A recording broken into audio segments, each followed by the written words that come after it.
Namaste all. Today we are discussing the topic food chain, food web and ecological pyramids. What is a food chain? Flow of energy in an ecosystem is one-way process. The sequence of organisms through which the energy flows is known as food chain. And the important facts related with food chain. In a food chain, each organism obtains energy from the one at the level below. Plants are called producers because they create their own food through photosynthesis. They are the initial step in the food chain. Animals are consumers because they cannot create their own food. They must eat plants or other animals to get the energy that they require. Trophic levels in a food chain, they are producers, consumers and decomposers. You can see the pyramid on the right hand side. You can see the primary consumers over there, secondary consumers and tertiary consumers.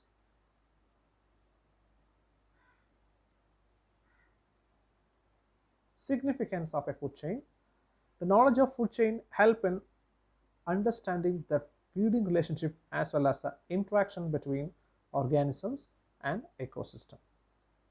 It also helps in understanding the mechanism of energy flow and circulation of matter in ecosystem. It also helps to understand the movement of toxic substances and problem associated with biological magnification in the ecosystem. We will discuss the same in the last slides. So next one is food web. There is a figure on the screen. You can see they are interconnected food chains. So what is it? We can understand. What is food web? Food web can be defined as a network of food chains which are interconnected at various trophic levels so as to form a number of feeding connections amongst different organisms of a biotic community. We can also call consumer resource system. This is the interconnected food chains.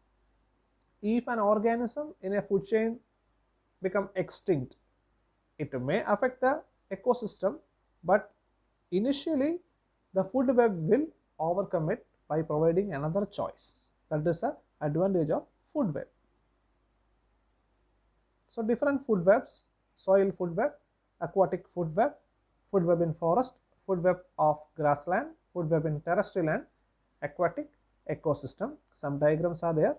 The soil food web, from the soil microorganisms are there, bacteria, protozoa and all.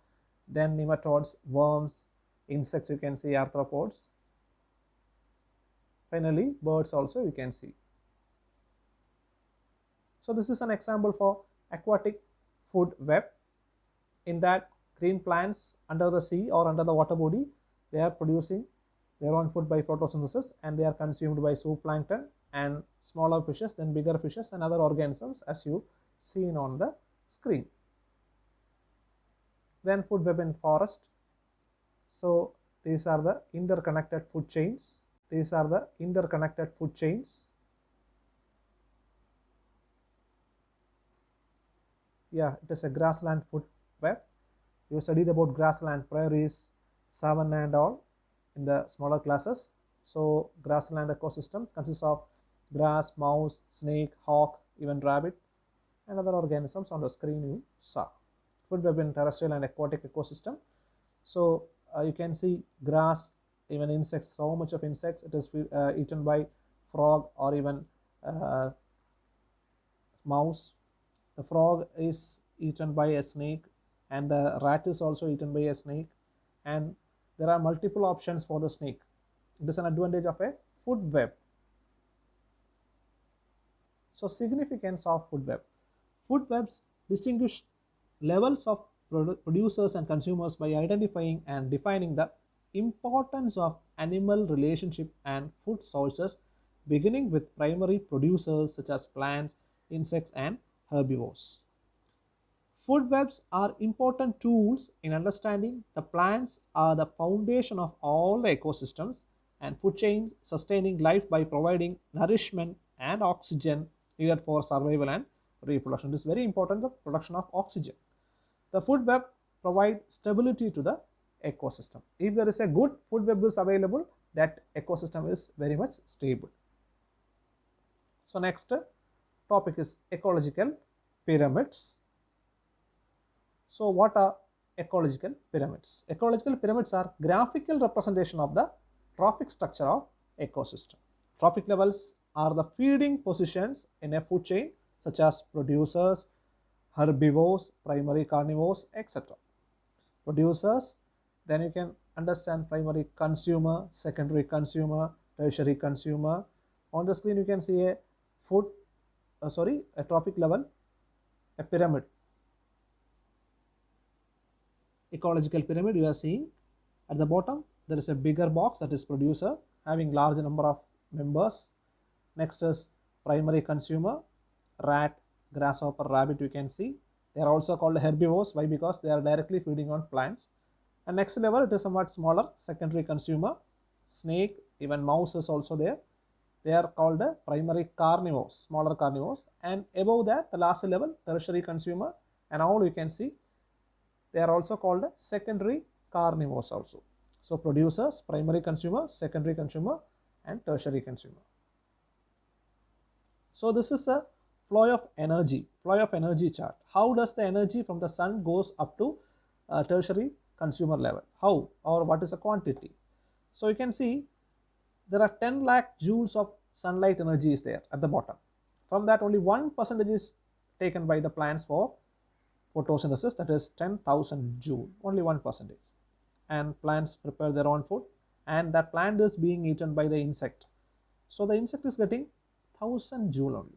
It means that only 10% of the energy produced by the plant is going to the body of insect. So now coming up to secondary consumer, that is a rat you can see. It gets only 100 joule from the insect which feed on plant. While the rat consumes the insect, it gets only 100 joule. It indicates that only 10% of the energy from the body of the insect the rat received. That is 1000 joule was there in the body of our insect, only 100 joule the rat got. It means only 10%. The same way, while we are looking at the tertiary consumer level, a snake you can observe, the snake is eating a rat, the plant is going to the body of insect.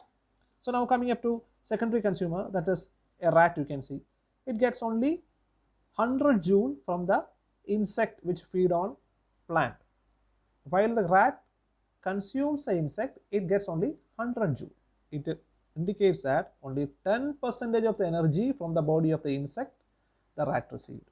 That is 1000 joule was there in the body of our insect, only 100 joule the rat got. It means only 10%.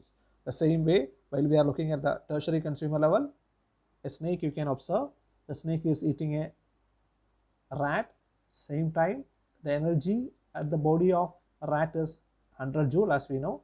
Only 10 joule is available for the snake. That is also 10%. There is a 10% flow of energy. So next is disturbances in ecosystem. Bioaccumulation. When plants and animals take up a chemical from the environment, maybe through water or maybe through food, anything else. Even plants are absorbing water and minerals around it and do not excrete it.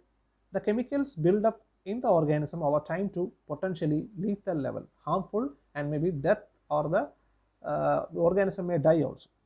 Next one topic is biomagnification. As we mentioned earlier, it refers to the sequence of processes that results in higher concentrations of the chemical in organisms at higher levels in the food chain. The concentration of the chemical may not affect lower levels of the food chain, but the top levels take in so much it can cause diseases or even death. Why? Because the top carnivores consume a lot of quantity of food. From that quantity, they acquire a lot of chemicals in their bodies. It may cause disorders, diseases, or even death of that organism.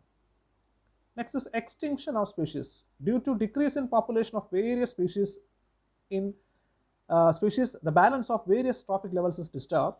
As a result, some levels have more accumulation of species while others have very less population. As we saw in the ecological pyramid, the number of producer will be more than that of the primary consumer, and the primary consumer is more than that of secondary consumer. It is a pyramid. if there is any imbalance in the pyramid, extinctions of species may occur. Thank you. We will discuss the rest in the next class. I hope you understand. The same PowerPoint presentation is attached in the Google Classroom for further reference.